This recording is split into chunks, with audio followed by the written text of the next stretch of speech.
which is good. All right, now we have a mover for a mover of a motion in line with the officer recommendation. Is there a seconder? Councillor O'Connor. Parts, let me just have a look. Say what they are. Yeah, there wouldn't be too much of an issue voting in parts, although we'd have to review if any particular part failed. And what was part 3? Yeah,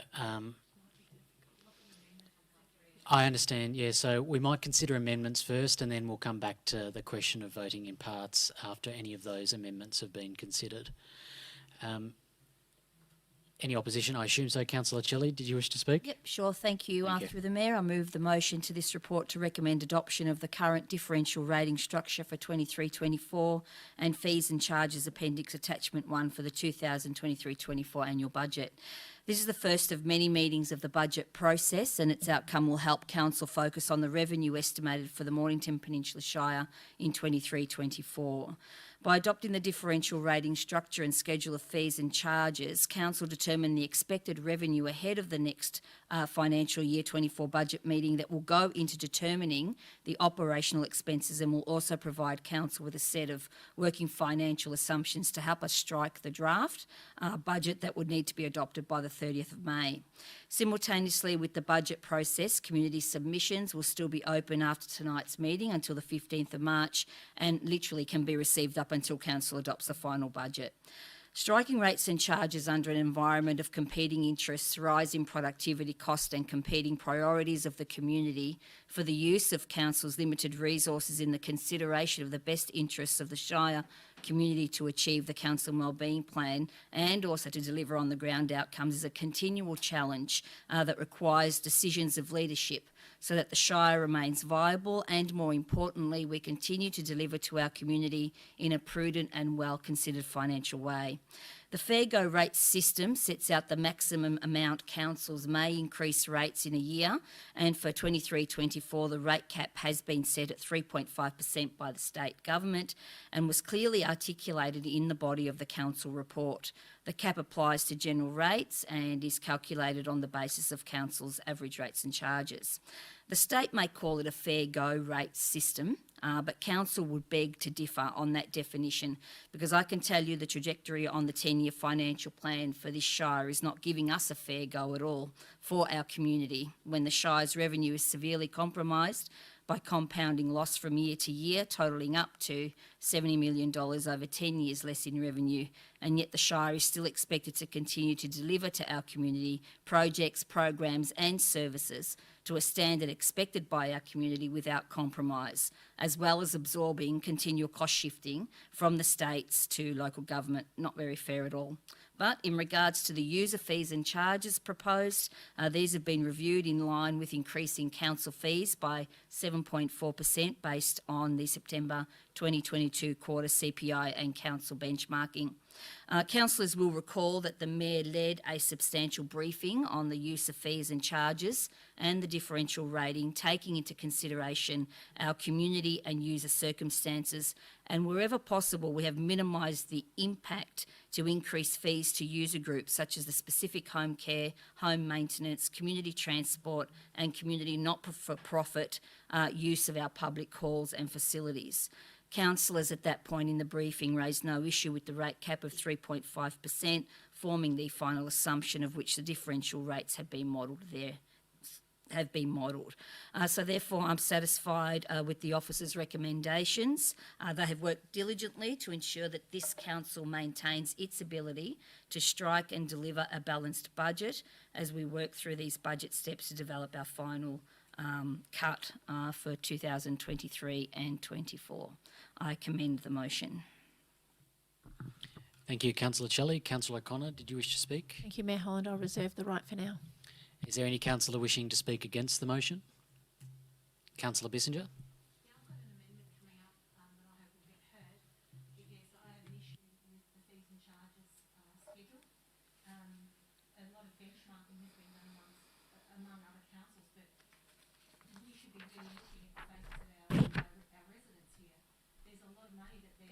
They're going to be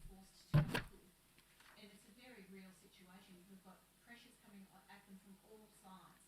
And just because this council feels that they're more important than our residents when it comes to balancing a budget or when it comes to whatever they're doing, there needs to be more equitable thought given to our residents who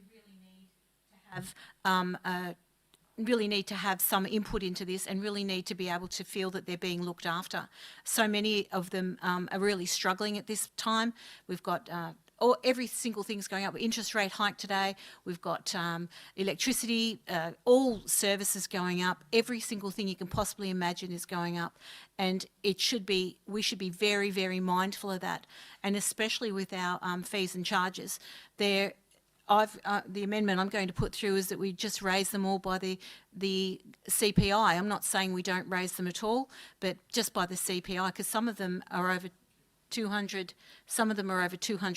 increases, and there's so many new charges as well which should be implemented over time. It's really, we just have to be mindful that it's not all about the council.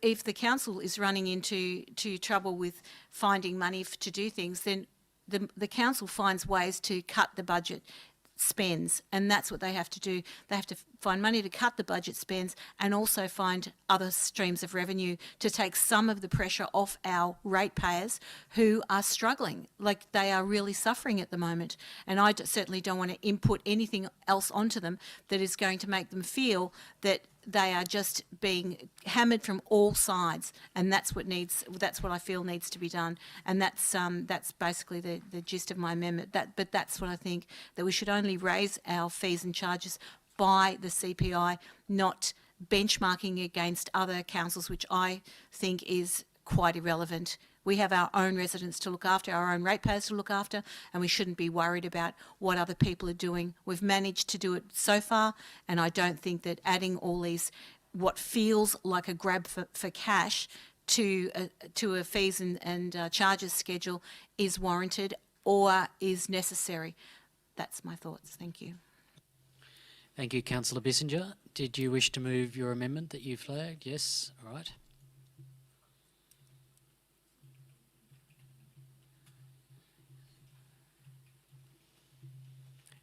We'll just get the amendment up on screen.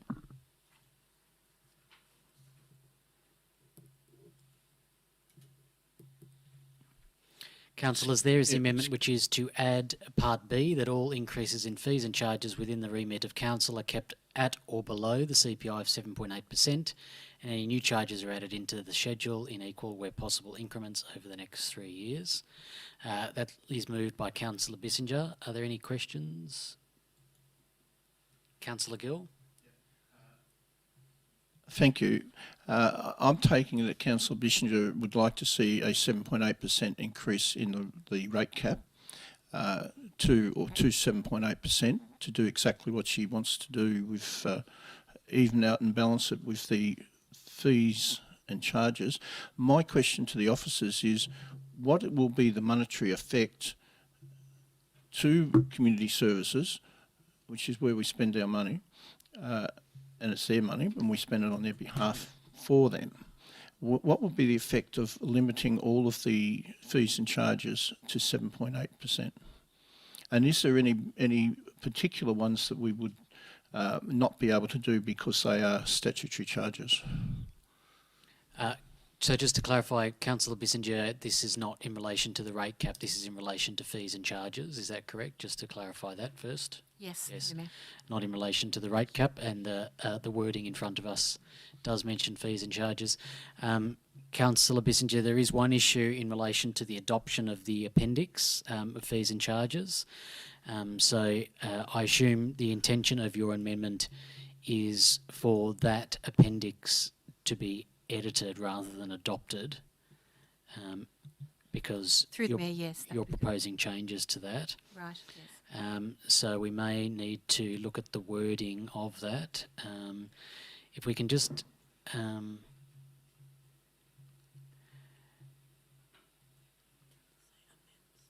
yeah, that's right. Would it So have been it would... alternative motion or something? no, so we can just say amends attachment 1. So this would effectively replace point 3 with that part B. Yeah, it's 0.3 now in the updated recommendation. So is that satisfactory to you, Councillor Bissinger? Does that make sense? Yes, that makes Just to complete be clear. sense. Thank you. And Mr. Oz, did you have a response to Councillor Gill's question? Thank you, Councillor Gill, for your question, and through the chair. The impact will be reduced revenue coming from the user fees, but we haven't done the modeling yet, and we are happy to show the impact, or I'll take this on notice and share it with the councillors after the meeting. Yes, Councillor Gill. The search that you were having for alternative revenue streams, and I think councillors were supporting you, is that cut off by reducing fees and charges, and that limits our alternative revenue streams that we're looking to as alternatives to rate, the rate cap, basically putting us well below the inflation rate in income from rates. I think it's quite a subjective question, Councillor Gill, and probably a matter for debate. Okay. There was other hands up. Was it Councillor Connor? Did you know? Did you have a question on this amendment, Councillor Marr?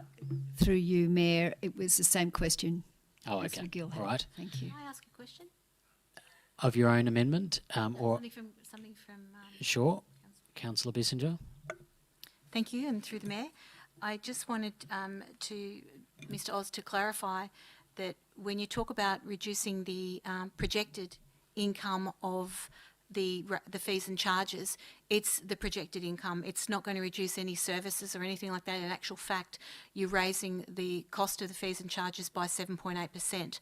And so there wouldn't be, from this year to the next, there shouldn't be any reductions in any services or anything like that, simply because, simply, I think Councillor is that Councillor correct? Bissinger, I think I understand the gist of your question, but it obviously some fees would increase larger, so you would reduce the income, and so that would require a commensurate savings, although it would be less than rates. We're talking just fees and charges. We're only talking fees and charges, and we're just But talking about the effect, project. the effect of your amendment, Councillor Bissinger, is to reduce the amount of revenue compared to what was. Projected revenue. Yes, that's right. Projected. So we're not revenue. talking about reducing any services or anything like that. No, but we had, Councillor Bissinger, we had the answer earlier about council is going to have to do that anyway. Yes.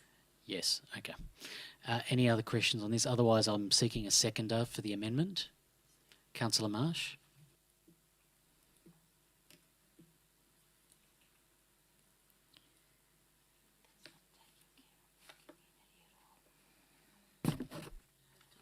So, and I did raise this with you earlier, Councillor Bissinger, but just for the public record, there's no clarity in your amendment about specific fees. You are happy to leave that open to officers at or below 7.8%. Yes. Oh, God. Yes.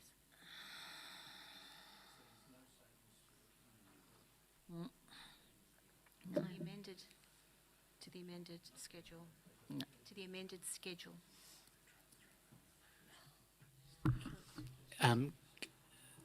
Do you have a question, Councillor Marsh? Yeah, I or know I've seconded, but if I can, you're trying to just clarify, the interpretation I have, and I'm just getting some confirmation or otherwise, is that Councillor Bissinger's amendment is seeking to limit any of the proposed increases to a maximum of 7.8.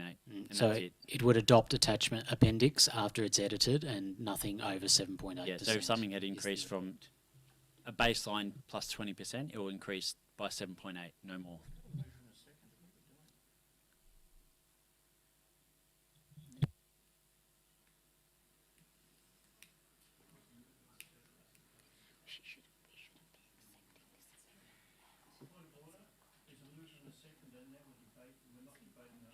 Thanks, Councillor Gill. We're just clarifying a governance issue at the moment about whether or not the amendment is implementable. That's right. Thank you Contra- for that opinion, Councillor Gill. If you just give me a moment. Whether it contradicts the report.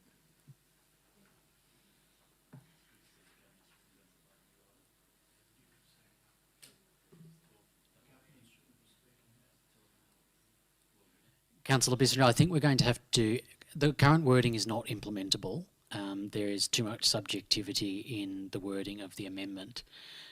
It is possible to change the wording of your amendment, I think, that would provide more clarification. So it would be something along the lines of, and excuse me, don't type this yet, amend attachment 1, Appendix A, Schedule of Fees and Charges, so that any increases, any proposed increases above 7.8% are reduced to 7.8%, and then it would be adopted, and that is more implementable. That would be great. Thank you. Okay, so we'll have to work on that wording.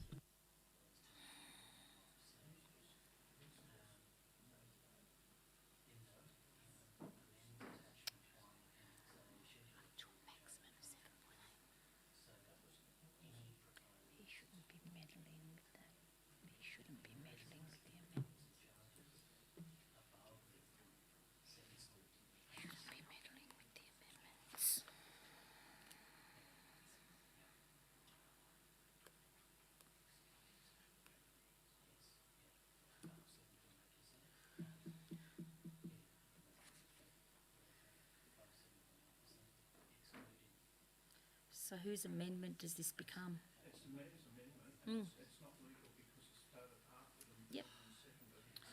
It's no longer Councillor Bissinger's amendment. Please. It's no longer Councillor Bissinger's amendment. I'm not even bothering with replying to that nonsense.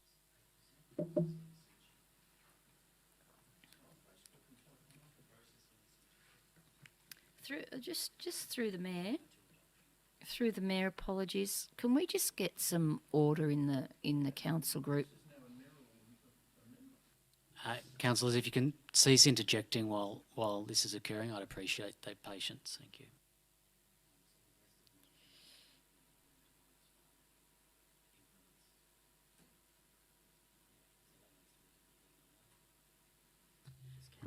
So just to... Can I change the last part of the amendment to say no new fees and charges at this stage? No, so Councillor Bissinger, let me provide some clarity.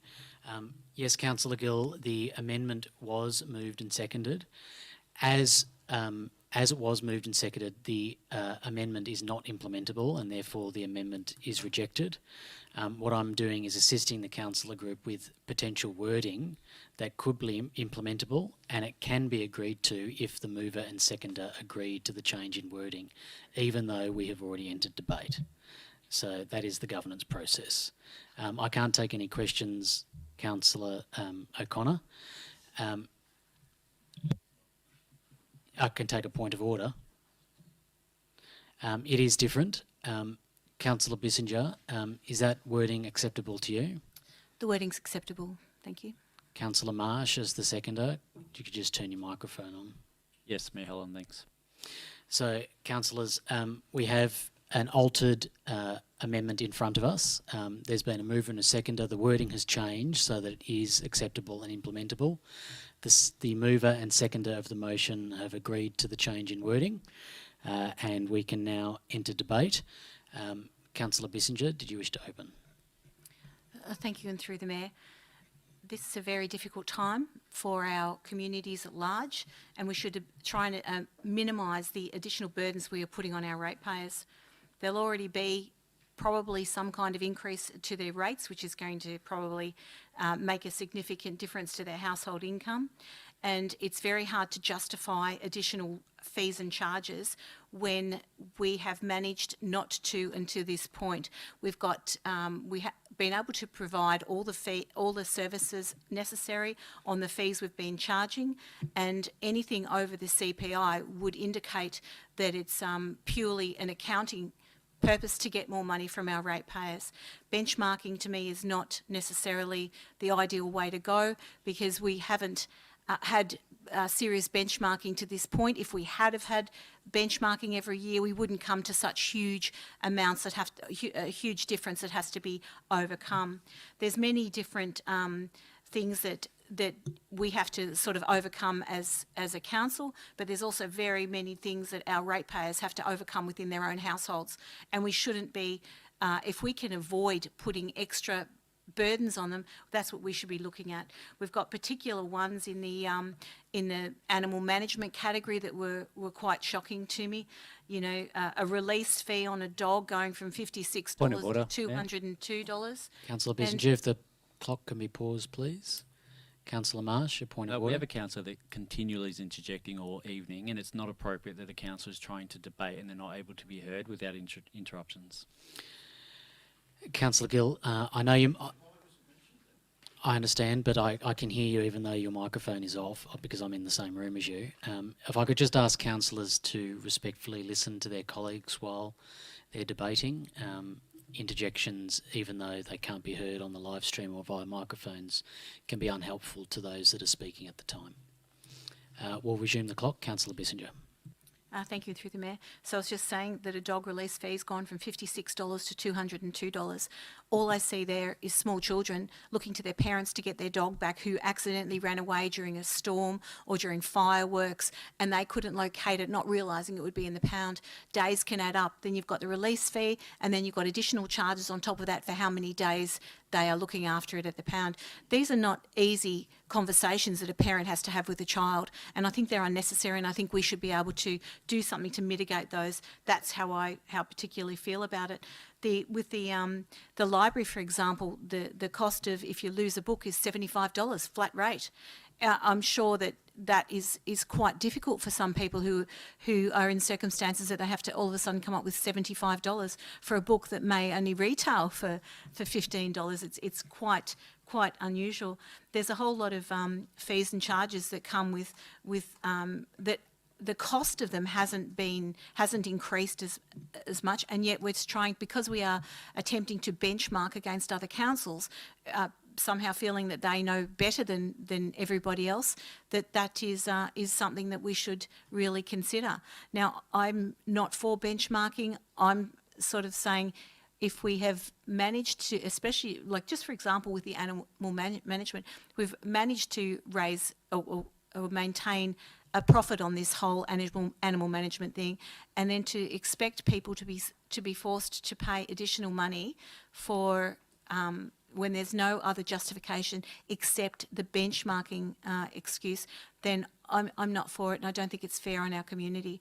There's a whole lot of other things with when it comes to getting permits and stuff reprinted. All of a sudden they've gone up exponentially, and it seems there's no real reason for it. And I think we should be very mindful that, as I said, our community is not doing it easy at the moment, and I think that we should be show a lot of compassion. And if it means that we have to forego, at the end of the day, if it means that we have to forego a project or something like that because and make it easier across the board for our residents with rates, with fees and charges, with the whole lot, then this is something we should carefully consider. You know, is it worthwhile putting so many families into hardship when in actual fact, if you took away one project, all of a sudden everything is back to the equilibrium? And I just wonder if that is something that we are considering enough, and if it's something that we should be absolutely mindful of for our communities. Thank you. Thank you, Councillor Bissinger. Councillor Marsh, did you wish to speak? Reserve the right. Is there any councillor wishing to speak against the amendment? Councillor Shelley? Thank you. Through the Mayor, I would like to speak against this amendment. I'm not actually speaking against, the intent that Councillor Bissinger actually wants to bring forward, but as I mentioned in my previous debate, we had a really good briefing on the use of fees and charges.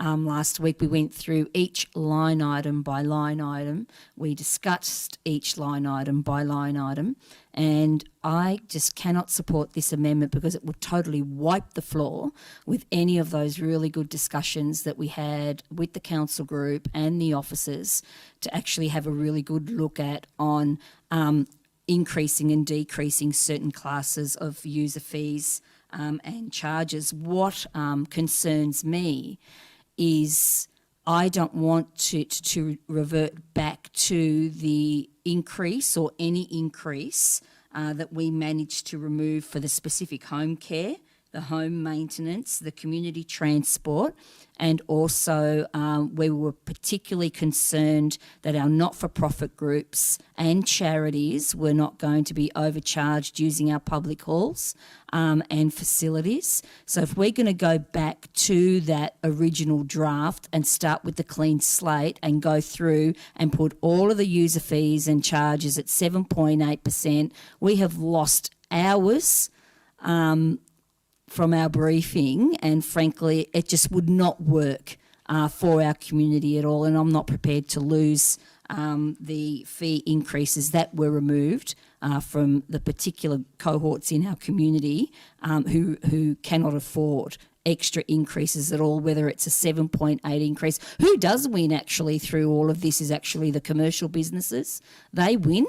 They win very big, and we lose out on a lot of additional revenue for our community that we could put to capital works and other programs and services. So there's no way I'm supporting this amendment. Thank you. Thank you, Councillor Shelley. Is there a speaker in favour of the amendment? Any other speaker against? Councillor Marr? Thank you, Mayor. It's more of a comment initially, but look, I agree with Councillor Bissinger. She does have a lot of points that have been valid, especially in the climate that we're living in today. But the only problem I have with the amendment is that some of the charges, excuse me, are not what we've put in as far as increasing the supplies. Our supplies will cost more, and we don't want to have to absorb the costs of those supplies rising. And also, for example, just to mow ovals, that could increase also. It feels like we're just robbing Peter to pay Paul. I think at the end of the day, when we look at the whole fees and charges in totality, it could reach similar figures at the end of the day. But I just want to make a note too that if we've got Meals on Wheels that has increased by 7%, we know that's because of food costs. If we know that library fees are up 7% and other fees around that area, well, that still falls below 7.8%.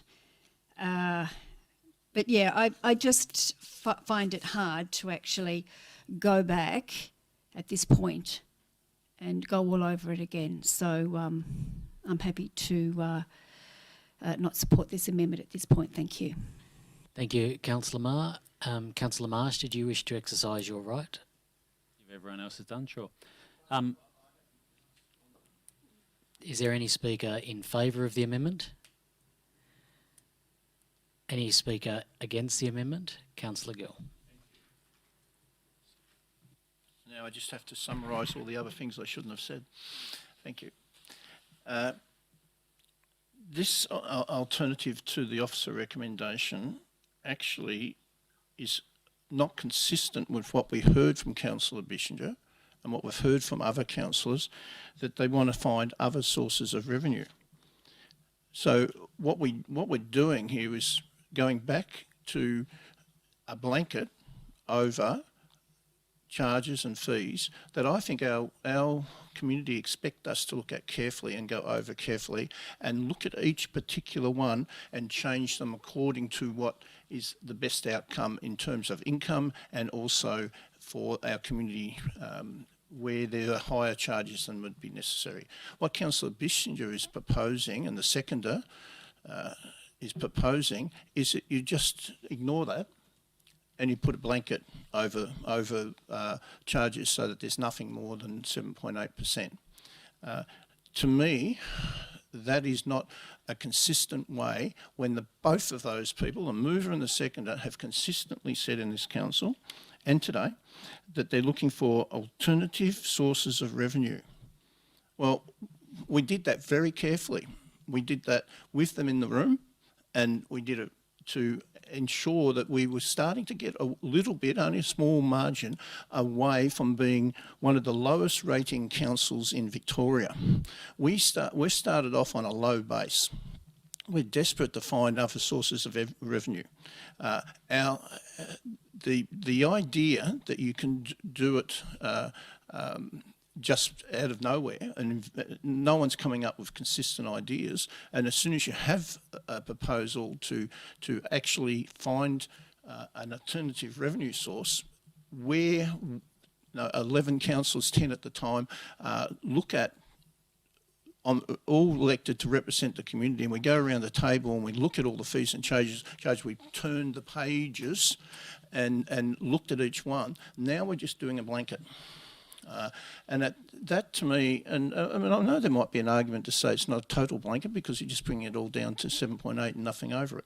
But I understand that. But the idea of this is not the way that we should be looking at fees and charges. We look at each one and we decide what is the best outcome for our community. So that's the reason with this particular amendment why I won't be voting for it.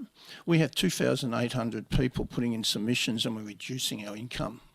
They're putting in submissions because they know they're not getting what they need. And we'll have the same councillors asking for those things in a short while, in the next budget session, asking for the same things that they're denying the money for now. Thank you. Is there any other councillor wishing to be heard? Councillor O'Connor. Thank you, Mayor Holland. Yes, during our briefing, we worked hard as a group to find a good balance. We went line by line, scrutinising each and every fee. And we made sure that some areas did not change as they were seen as high-risk groups. That's good leadership. We're looking after those who don't have a voice. We're looking after those who haven't got the time to get online and make those requests. Having an equal fee increase across the board, and I know that we're only going from the 7.8 up, but still, it's still across the board. It's a broad brush, does not address the inequities that we have seen over the past few years. In order to look after our community groups and vulnerable groups, we must use an equitable approach. Equity does not mean equal. It means ensuring that those who need support receive it, and those who can pay, pay. And yes, this will look different for each group, and that's okay, considering that we're talking about community groups and commercial groups. Some commercial groups that operate from outside our municipality. I cannot accept the broad brush approach to fees and charges. This amendment does not support our community. Thank you, Councillor O'Connor. Councillor Brooks. Thank you, through the Mayor. And I'd like to acknowledge Councillor Bissinger's passion in this area, and I do appreciate her sentiments and what's driving this particular amendment. However, I can't support it. Councillor O'Connor actually summarised the way I see it, but it's also another observation that I'll make. We're having these discussions at this very, I suppose, granular level as a result of a deliberate policy by state government of basically starving local government through their rate capping. And it isn't a sustainable economic model that is inflicted upon local government, in my opinion. And I think anybody who digs into this at any level of detail would come to a similar conclusion. So we do need to find other sources of revenue. The work that we did with our officers going through this line by line was very valuable, and the councillors did identify areas where they felt things could be more equitable and changes were made. There are other sources of revenue that we need to investigate. There are ways of doing business as a council that we also need to look at to make savings. Not the least being trying to get some sort of fair share from the 8 million or so visitors that utilise this Shire and that our ratepayers subsidise.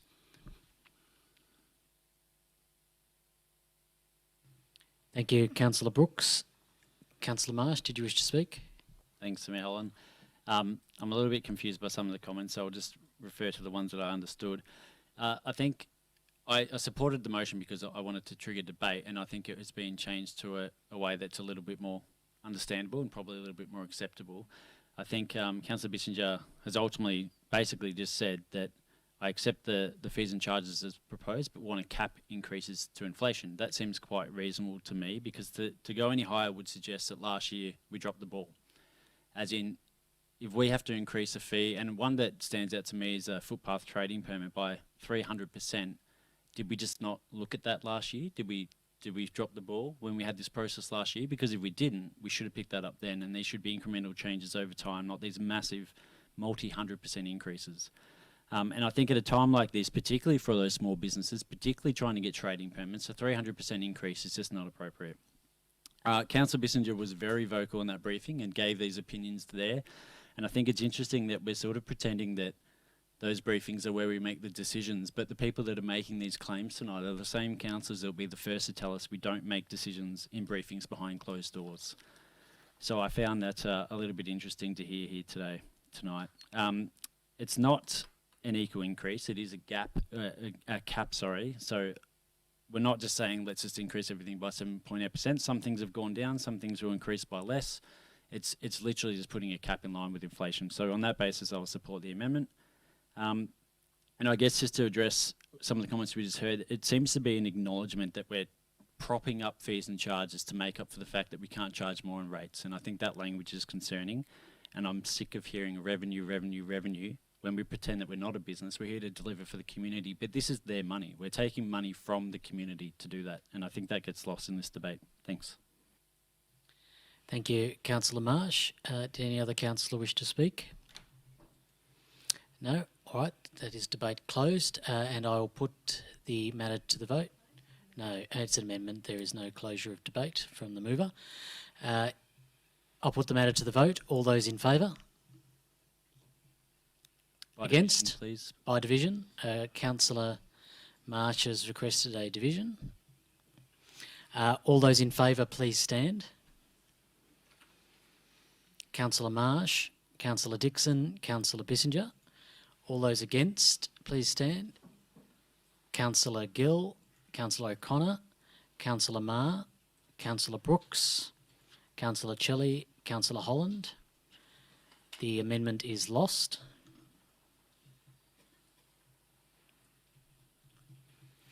All right, councillors, we will now resume substantive debate. We've heard from Councillor Kelly, the mover of the substantive motion, and we've heard from Councillor Bissinger. Is there any speaker in favour of the substantive motion? Councillor Marr. Thank you, Mayor Holland. I just wanted to say that under the Victorian Auditor General, it's best practice not to run up a debt.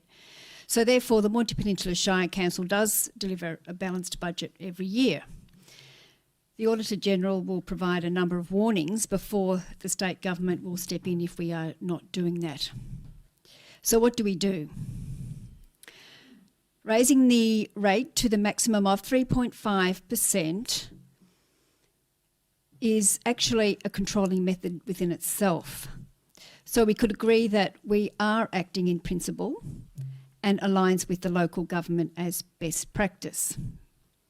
I just wanted to add too that we have not had a large rate increase since 2017 when the cap rating was introduced. And Councillor Brooks correctly said that the state government have starved councils over that time, and now we are feeling the effects of that. So that's why I commend the recommendation and motion to be passed this evening. Thank you. Thank you, Councillor Marr. Is there any speaker against the substantive motion? Councillor Gill. Thank you. It may seem like I like the idea of increasing fees. What I do like is looking at each fee and deciding which should go up and which shouldn't.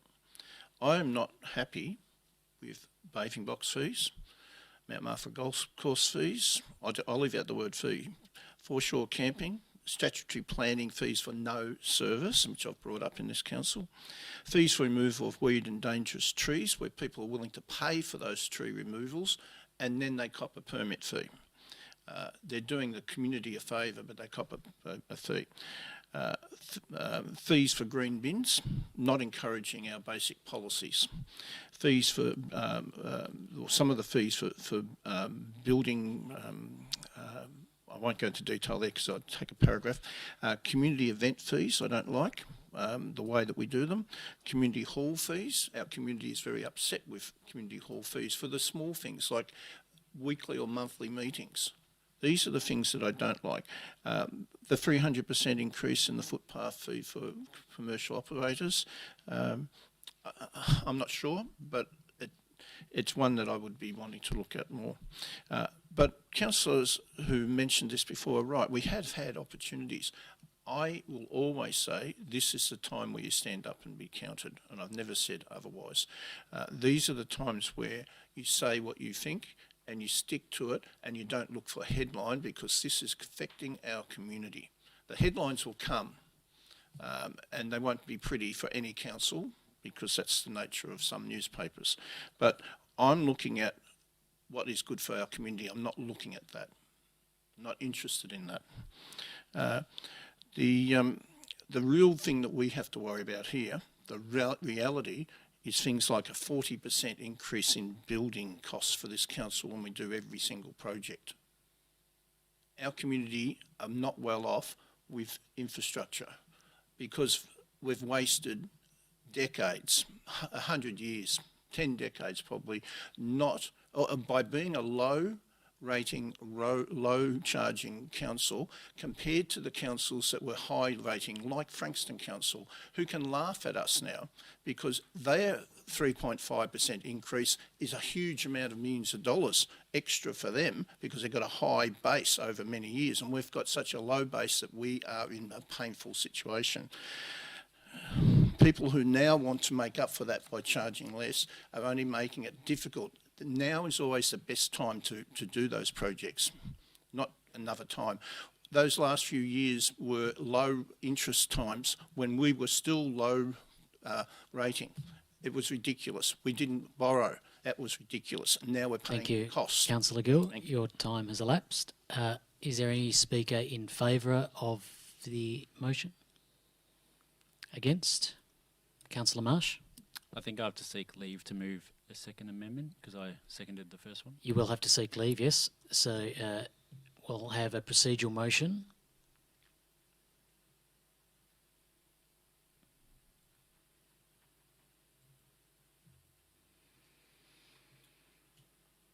Councillor Marsh seeks leave to move a further amendment. Yes, just As circulated.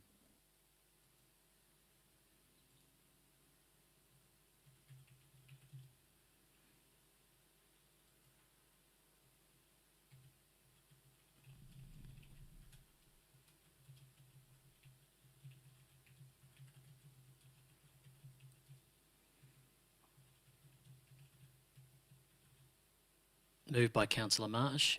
Is there a seconder? Is there a seconder? There's no opportunity to see the motion before we consider the procedural elements of it, though it has been circulated, Councillor Gill. Is there a seconder? Councillor Dixon. I'll put the matter to the vote. All those in favour? Against? Division. By division. Councillor Marsh has requested division. All those in favour of allowing Councillor Marsh to move a second amendment, please stand. Councillor O'Connor, Councillor Gill, Councillor Marsh, Councillor Dixon, Councillor Bissinger, Councillor Brooks, and Councillor Holland. All those against, please stand. Councillor Marr and Councillor Celli. Thank you. The procedural motion is carried and Councillor Marsh will be permitted to move a further amendment. So we'll now move to that amendment and we'll just get the wording up on screen in a second.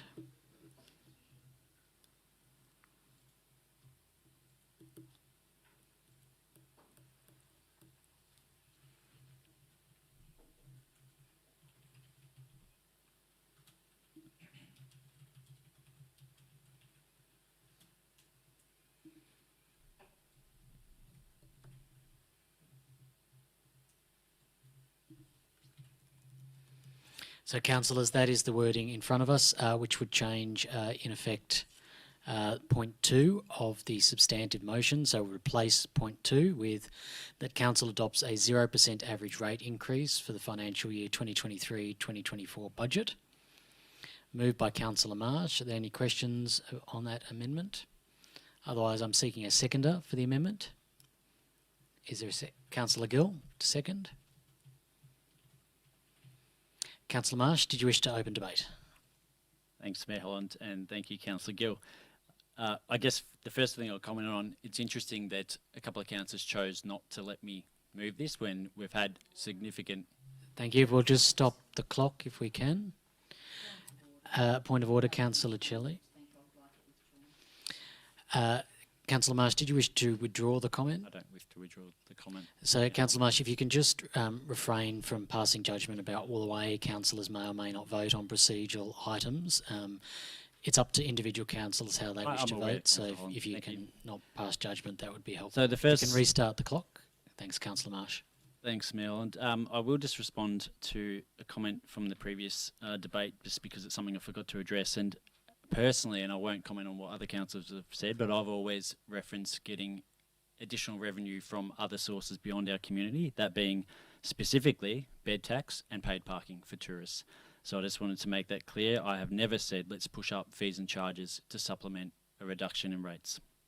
So in terms of rates, obviously we've already spoken to this a bit tonight, and no doubt this debate will go on for a little bit longer, but before the rate cap came in 2017, the average rates were around 6% for the Mornington Peninsula Shire, and the day that that came in, we went down to 2.5%, and we've averaged around 2% since then. So that's a 66% reduction in our rate increases year on year, and we're doing pretty well.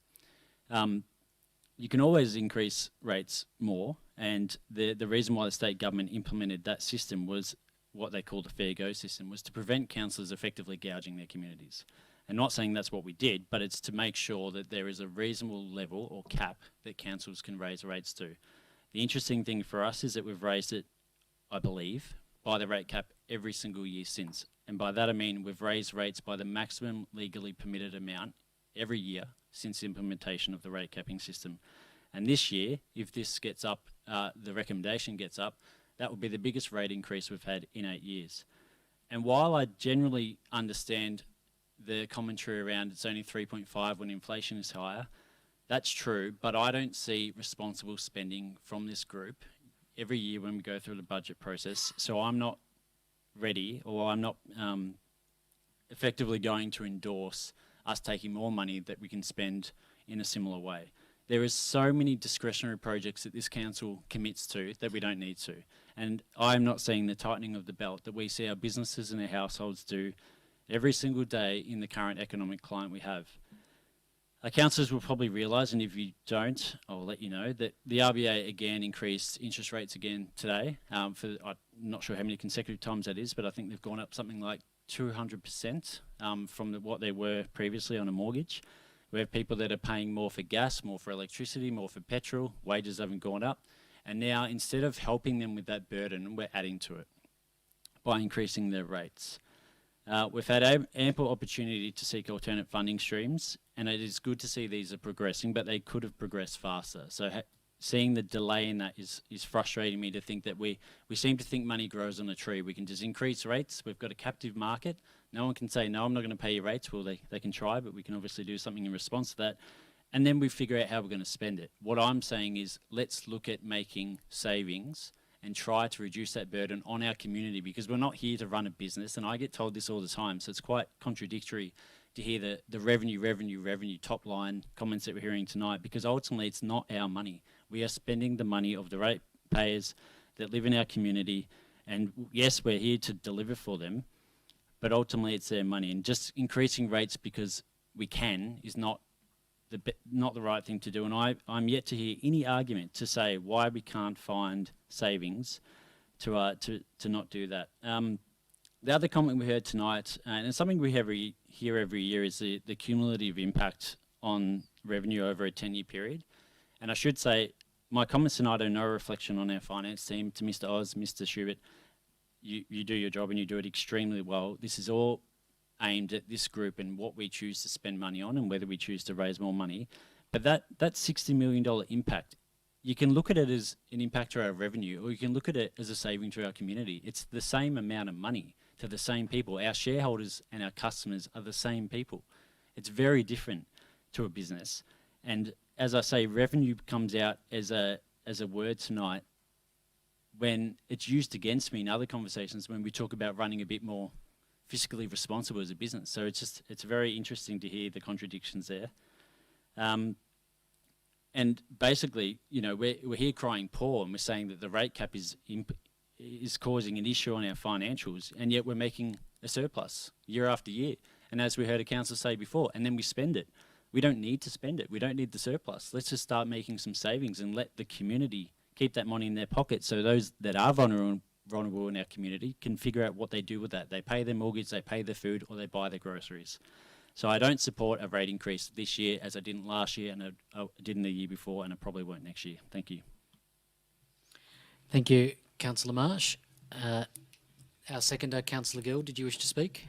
Yes, I won't use that method of holding your debate till the end.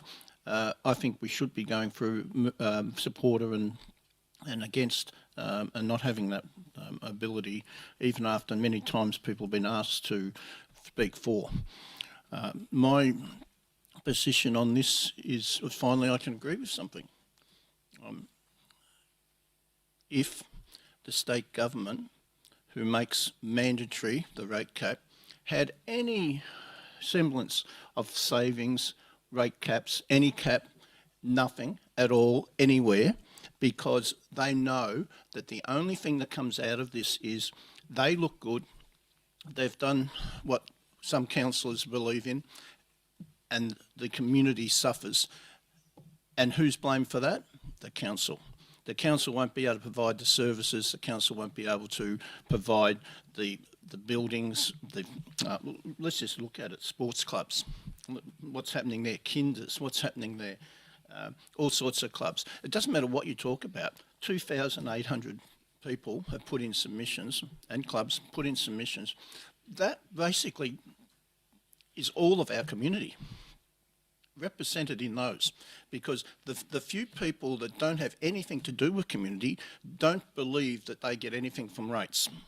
They will tell you, you do nothing for me, why am I paying rates? They don't know that we provide the footpaths, the roads, we provide the kinders, but they don't use them. We provide the senior sits buildings and you know, just on and on, hundreds of services, hundreds of facilities. This leaves out of the argument any of that, and we support the state government, whose land tax was non-existent a few decades ago, is now approaching the total income of all 79 councils in Victoria. And who's telling them not to do it? Nobody. It's not in the argument. No one's mentioning the things that the state government does, because they're blameless. What they do is they keep the money, and then they hand it out in small grants, spread them out, perhaps except for the Mornington Peninsula, which gets the least probably amount of anyone. So we don't get a return on our rate capping. We don't get a return from the state government here. Everyone knows it. You can stand up and deny it, but we know it's in the lowest area. So if we don't have enough money to provide facilities and services for our community, we're not going to get it elsewhere. Others do, and we all know how political those decisions are. So I'm asking I want to vote for this. It's a great idea. But I'm asking, if it's such a great idea, why doesn't the state government, which imposes on this council and every other council, why isn't it a great idea for them? And I can tell you why. Because it's not sustainable and it won't work in the end. We will be the ones. Thank you, Councillor Gill. Your time has elapsed. Is there any speaker against the motion, the amendment, sorry? Councillor Brooks, thank you. Thank you through the Mayor, and thank you to Councillor Marsh for this amendment, and I don't disagree with a lot of the sentiments that Councillor Marsh has expressed. However, and I'll go back to, and I know it has been mentioned many times, historically we have been a low rating council, and that put us at a distinct disadvantage when rate capping was brought in. And the word compounding effect or compounding cost, interest has been used in terms of we always will be, relatively speaking, lower rating than the councils that were at that point in time rating at a higher level. It has put us at a distinct disadvantage, as has the lack of grants coming in, whether that's entirely state governments doing or whether it's also perhaps we haven't been as sophisticated or clever in pursuing grants. I think it could be potentially a combination of the two. We do need to do more with less. We need to be more innovative with how we deliver for our community. I don't think there's any question about that. And at times we do spend money inefficiently. Certainly there would be ways that we could be delivering things more efficiently. However, at the same time, being a creature of state government with the Local Government Act and with the conditions that are applied to a council process by the Local Government Act, that also limits the ability for local government to do things differently, to do things in a more innovative way. So we really are held in a pincer movement by the state, by an historical governance system that really seeks to control but doesn't allow for the innovation that perhaps is required in these challenging times. So as much as I would love to say, zero rate increases for this year, it would be just financially irresponsible, and it would backfire on us longer term, and then it would also backfire on our ability to provide services and other things for our community. Thank you, Councillor Brooks. Is there any speaker in favour of the amendment? Any other speaker against the amendment? Councillor O'Connor. Thank you, Mayor Holland. I guess I'd like to know what services we'd remove as a result of increasing costs, because that's what this debate has become, about increasing costs. Firstly, let's remember that inflation is around 7.4%. I support the officer's recommendation to accept the rate cap handed down from the state at 3.5%. We must remember that this is still lower than inflation, and council then runs at a loss as a result, in fact, at around $70 million, because we don't take that other 3.5%. We aren't asking to match inflation, we're merely trying to keep up and not get left behind with further costs that are ever increasing. Rates are essentially a tax. Of all taxes, local government collect 3%, namely in rates, state government 17% and federal government 80%. Sadly, our focus is always on council rates and not the other areas of tax. Other councils receive more in grants from higher levels of government than us, and therefore forcing us to rely on our rates. Around this table, we know that this council is working hard to increase our very small pool on the other 97% of taxes collected. Because yes, we are one of the lowest recipients of financial grants. That way we can see some benefits in our municipality. Surplus amounts will directly benefit our community, and I look forward to the next steps in the budget process so that we can decide how that money is either spent or saved. Kinders across our municipality are needing major maintenance, as are other community buildings used by community groups, including our older adults and council assets where our kids play and recreate. We are a low rating council. Even though we have to put up rates by the prescribed amount each year just to keep up, compared to other similar councils, and these do not have coasts, Nillumbik and Yarra Ranges come to mind. Both pay higher rates on average on similar property values. Over the past couple of years, all sectors have had price rises, and this hits us hard. Our community rely on services, infrastructure and maintenance, and if we are finding it hard now, it is only going to get harder if we don't accept this rate cap. Accepting this rate cap supports our community. Thank you, Councillor O'Connor. Is there any speaker in favour of the amendment? Councillor Bissinger. Through the Mayor, I always find it a little, it's a little conflicting to talk about these kind of things. I understand how they go, but I just don't see that it's fair to expect our ratepayers to pay additional rates, additional fees and charges, all because we are unable to tap into the 8 million visitors we have that come down to the peninsula. It's true, we have dilapidated infrastructure. We have a lot of buildings that need to be redone. Our maintenance costs are only going to continue to go through the roof as everything ages. This 3.5% or this 0% is neither here nor there in the general progression that this council is making, and it's something that we have to really address in a very urgent way. And maybe this is just a bit of a shock to the system, this whole 0% increase, but it's also like this whole councillor group has voted against lowering the fees and charges as well. So it sort of makes it quite difficult for me to feel at one with a group that doesn't necessarily want to make things easier on our residents and our ratepayers.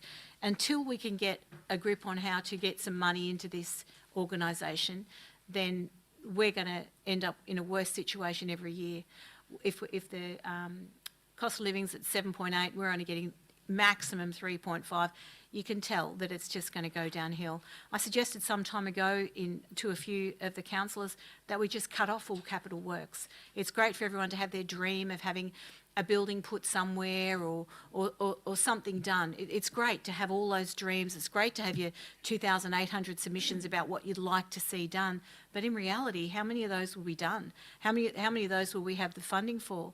Last year we had, I think, 2,600 responses from the community, and most of them were for footpaths, and yet we didn't deliver one single footpath. And so it just sort of it sort of says to me that we've got the bigger issue here. The big problem we have here is our inability to get another source of income, and to suggest that fees and charges are an alternative form of revenue is quite funny to me. It's all coming from the same pool. They're our captive audience, like the people who are relying on us to provide the vital services they need, and they are dependent on us for everything. And here we are just trying to take as much as we can, and I don't think that is fair to our residents, and I don't think it's fair to our ratepayers. And until we can get some kind of other alternative revenue stream, this is going to be a conversation that we have every single year. Thank you. Councillor Bissinger, is there a speaker against the amendment? Councillor Marr? Thank you, Mayor Holland. The amendment does look compatible. I like how it reads. But we have discussed other streams of revenue, such as paid parking, short stay registration increases. Nothing's been done so far. Councils are the ones that always beat up, but the state government have a stranglehold on a lot of our costs that we bore from the state government. We're always thrown under the bus as far as I'm concerned. On the other hand, without the extra money that we have put forward today with the increase of 3.5% and the compound effect, we will not be able to deliver on our capital works, which the community is crying out for. Less operational costs means less staff, and we are not keeping up with the standards even now. It's a case of shoulda, coulda, woulda, of what could have been. But with the lack of other revenue streams, we will not be able to deliver the community of what they want. Master plans will sit once again on the shelf, and that will frustrate everyone. It's always going to be a juggling act, no matter what's decided tonight. Thank you. Thank you, Councillor Marr. Is there a speaker in favour of the amendment?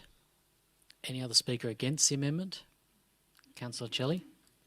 Thank you. Through the Mayor, just a few short words. I think accepting a zero rate cap is not financially prudent, neither is it realistic in this current climate of ours, it's a great headline grab, but headline grabs don't actually get delivered results on the ground of the expectations of our community in maintaining our pavilions, our sports clubs that are depilated from the 1950s. It doesn't get the results, on the ground. It doesn't get our lawns mowed. Headline grabs only serve one purpose, and that is to... Point of order, Mayor. We'll just stop the clock. Councillor Marsh, what was your point of order? Councillor Shelley seems to be implying the intent of the motion, and I'll reject the intent that she's implying about it being a headline grab. Is it? I'm happy to withdraw. Okay, thank you. Happy to withdraw. Thank you, Let's not Councillor make Shelley. it painful. We'll continue debate. Yep, Restart happy the to clock. withdraw. Thank Look, you. it's unrealistic. Hang on, Councillor Gill. Thank you. Councillor Shelley. Thank you. A zero rate cap, I guess my main message is a zero rate cap is not realistic. It's not financially prudent. In fact, in all my election platforms, I've never promised to the community that I would run on a zero rate cap. I've always supported rate increases over the 13 years I've been on council. And why have I done that? Because I know how hard I've been fighting to get the projects up for this community, and millions of dollars worth of projects, and I haven't done that by shying away from rate increases and things like that. I do understand our community, we all face hardships, but you also need to understand that our ratepayers, while they also pay rates, the other impacts that they have is capital improved values on their properties as well. And we notice sometimes in the data sets that we do get that even though the rates have gone up, some in our community because of the capital improved value, they might either get a increase in their rates, and some have actually come down in some of our townships. So to actually say a blanket statements that all of our ratepayers are worse off because they have to pay the rates because we've increased it by 3.5% rate cap is not necessarily true either. Look, I'm for the community. I want to get projects delivered for the community, and I guess those that are putting forward the rate cap, I guess that in future briefings and future discussions that they'd be willing to remove their projects from their relevant wards, so that way we can keep delivering for the Seawinds ward or other wards across the peninsula who actually want the investment from the ratepayer revenue that comes in. Can't support this amendment. Thank you, Councillor Shelley. Any other councillor wishing to be heard? Councillor Dixon. Thank you, and through the Mayor. This was a tough one for me. I've got family, two children with mortgages at the moment, 10th consecutive interest rate rise. So, and that today, and that comes home reflecting very much at heart. I suppose that the lack of grant funding that comes to us is of a great concern. And as much as we put in for grants, we seem to be at the bottom of the pecking order, and that puts extra pressures on us as a council. We have an enormous number of holiday homes. So for those people with holiday homes, I'm sorry to say, but I don't have an objection to you having a rate increase. It is what it is. And unfortunately, I feel disappointed in part that, we can't differentiate between needy families and residents as opposed to holiday homes. So it is what it is. We must pursue paid parking for tourists and bed taxes to try and uplift our income and to try and relieve the pressures on our budget. Rates on vacant land, we got hammered last year on that because we put the rate up, and I believe perhaps it should go up again and perhaps lower agricultural land, but that's another day for another discussion.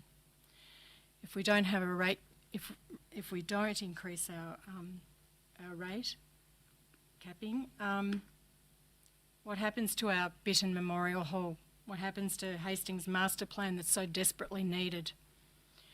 What happens to more funding coming to the Western Port side? So for those reasons, I have to stand up for my community and say that if there is a 0% no increase, where does that money get taken from? And Western Port can't continue to be overlooked in that. So I'm torn between making that decision. Thank you. Thank you, Councillor Dixon. By my record, all councillors have now spoken, so we'll put the matter to the vote. All those in favour by division, I've just seen that. Thanks, Councillor Marsh. Councillor Marsh has requested a division. All those in favour of the amendment, please stand. Councillor Marsh, Councillor Bissinger, Councillor Holland.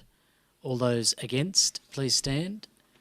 Councillor O'Connor, Councillor Gill, Councillor Dixon, Councillor Marr, Councillor Brooks, Councillor Shelley. The amendment is lost.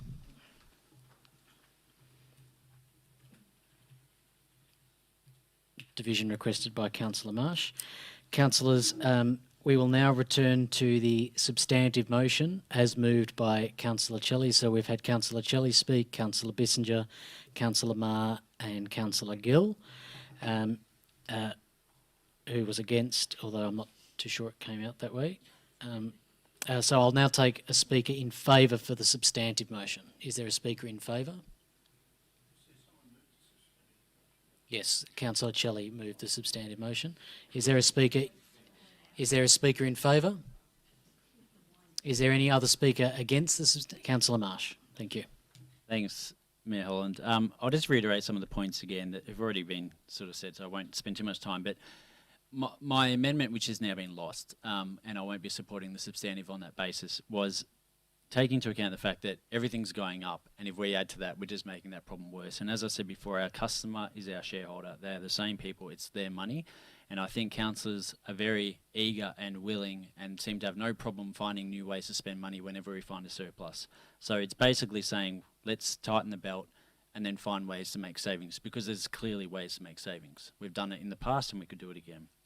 I wanted to read out something that came to me from a member of the community, because I think it's as good to sometimes reflect on, we seem to talk about the community as like a fixed entity, but there's varying nuances to that. So this is from Karen of Woolaroo West Park in Hastings. Thank you for including our community in this discussion. There's been a lot of single income house. Sorry, Councillor Shelley, do you have something to say? Continue, Councillor Marsh. I'll just repeat, I'm quoting from a member of our community, and I'd appreciate if councillors could let me finish.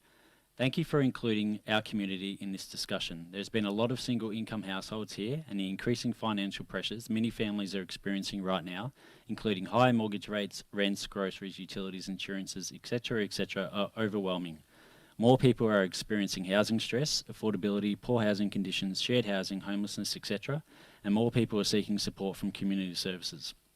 If council can do anything human to show empathy and support for families right now, it would be to reconsider their decision to increase rates, because there will be a ripple effect. And obviously not everyone has the same impact when we increase rates, but these people exist and this stuff matters to them. It will have an impact to their day-to-day lives. And we sit here sometimes and we say, well, let's reduce the fee by $1 or let's do this for those people. But every one of these people pay rates, or they pay rent off a landlord who pays rates, and generally that has a ripple effect. So I think just something to consider. And I heard before that some rates go down, some rates go up because of the average pricing of housing and whether you're outperforming or underperforming the market. And I agree, and I talk to that every single year in great depth. But it's mathematics. If the average goes up, the rates go up from what it would have been if the average didn't go up. So even though they might go down, they would have gone down more if we adopted a 0%. It's mathematics. There's no debate there. In terms of projects, I'm still waiting for my very first project to be delivered. I forget which councillor mentioned that. Might have been you, Councillor Gill. So I am as successful as you. Not. So, when that happens, maybe I'll reconsider. But at the moment, I don't see projects being delivered to a standard that I would accept that justifies a rate increase. And maybe when I do, I'll change my mind. And as I said before, this is a real decrease, and I accept that. And if I was seeing that money being spent in a way that I thought was responsible, I would support the rate increase. And I'll just finish off by saying... Thank you, Councillor Marsh. Your time has elapsed. Is there a speaker in favour of the substantive motion? You have spoken already, Councillor Gill, yes. Is there a speaker? Councillor O'Connor, I believe you had seconded. Did you wish to exercise your right to speak? If there's nobody else, Councillor O'Connor. Thank you, Mayor Holland. I guess, you know, thinking about what our federal government did in 2020 during the COVID crisis, perhaps in this crisis that we're about to hit now with our ever-growing cost of living, maybe the federal government need to step up with their 80% of tax and help us out there across the board for all our vulnerable people in our community. Can I also say that fees and charges are user pay fees at a very low rate. They are not revenue making, they are essentially fee for service. My late Nan taught me that nothing is for free. I just want to commend officers and councillors on the good budget program that we now have. We've worked really hard over the last couple of years to find a different pathway to having a good budget process. The community are engaged and many more people than ever are getting involved in telling us what they are hoping for. The way the process has been broken down in parts allows us to work through the process and not just accept a budget on budget night. Tonight we can work out where our estimated revenue will sit so that we can get on with working out where that money will go. This allows us to listen to our community and put into play what they hope for. Thank you. Thank you, Councillor O'Connor. There being no other speakers, Councillor Shelley, to close. Thank you. Thank you, through the chair. Look, thank you, councillors, for the debate that has actually occurred tonight. It's good to get the different views, the different perspectives, and we've all been a part, you know, of this process.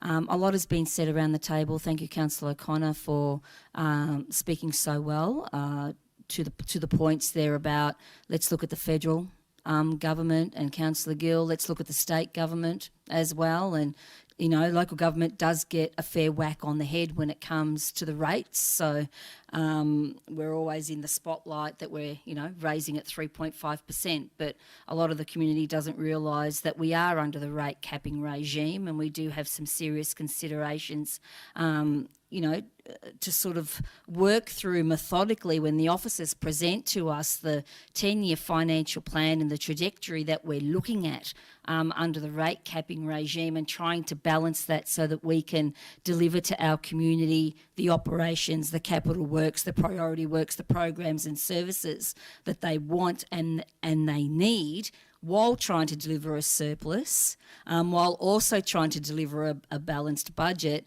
and also avoiding as much as possible over borrowing as well, while we then still have an at call hanging over our head with the defined benefits superannuation that could be up to $10-11 million that we just need to keep in the reserve. So it's not as simple as just whether to do a rate rise or not. There's a lot more to that, and I hope that that has come through, and I'm sure it has, through the debate that we've had tonight. So thank you to officers, thank you to councillors. I look forward to councillors supporting the motion tonight so that we can get on to striking a really good balanced budget that will keep delivering to our community in the best cost-effective way without compromising on services too much. So I commend the motion.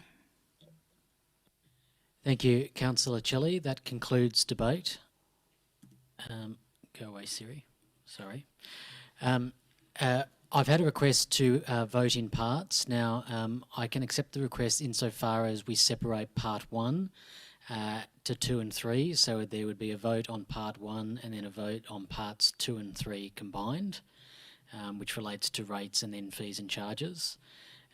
So I'm happy to proceed on that basis with 2 votes, the first vote being on part 1 and the second vote being on parts 2 and 3.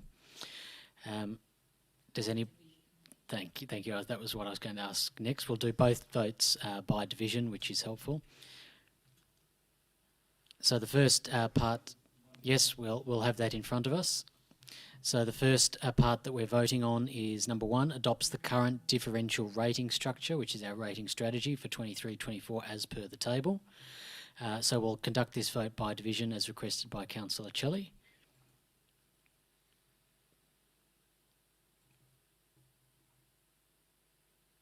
All those in favour, please stand. That's all councillors in favour. Thank you.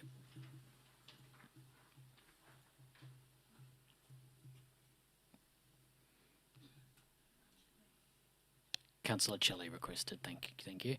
The next vote will be for parts 2 and 3. So this relates to the 3.5% rate cap and then adopting Appendix A, which is the fees schedule. None of these were amended, obviously, councillors. It's still the substantive motion. So we'll conduct this vote by division as well. All those in favour, please stand. Councillor O'Connor, Councillor Gill, Councillor Marr, Councillor Brooks, Councillor Shelley, and against, please stand.